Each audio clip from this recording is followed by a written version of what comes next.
বিষয়ে মতানৈক্য আছে। তাই আমরা আজকে ভারতবর্ষের সংবিধান বাঁচানোর জন্য, ভারতবর্ষের ধর্ম নিরপেক্ষতা বজায় রাখবার জন্য, ভারতবর্ষের অখণ্ডতা বজায় রাখবার জন্য ভারতবর্ষকে আজকের মিটিংয়ের উদ্দেশ্য হচ্ছে বিজেপি সাম্প্রদায়িকতা, তৃণমূলের দুর্নীতির বিরুদ্ধে আমাদের কংগ্রেস এবং সিপিএমের কর্মীবৃন্দকে এক করে বা বামফ্রন্টের সঙ্গে কংগ্রেসের যে ঐক্য, সেই বার্তা সমস্ত মানুষের কাছে আমাদের কর্মীদের মাধ্যমে পৌঁছে দেওয়া এবং এদের অত্যাচার, ভারতবর্ষ আজকে বিপন্ন, সেই কথাগুলো যাতে মানুষের কাছে পৌঁছয় তার একটা বার্তা এখান থেকে দেওয়া হয়েছে।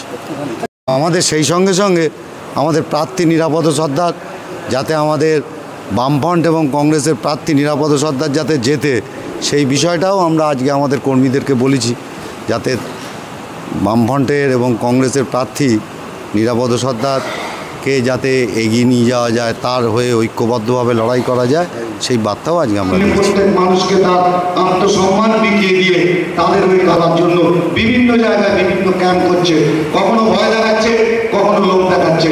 ভয় লোকের কাছে আপনারা নত হবেন না, কারণ আমি জানি যারা এখানে এসছেন বা যারা কংগ্রেস এবং বামপন্থী এখনো করেন, তারা ভয় এবং লোকের কাছে কখনো মাথা নত করেননি। প্রত্যেকের বাড়ি গিয়ে তাদের সঙ্গে যোগাযোগ করুন। বিজেপি এবং তৃণমূলের যে কাজগুলো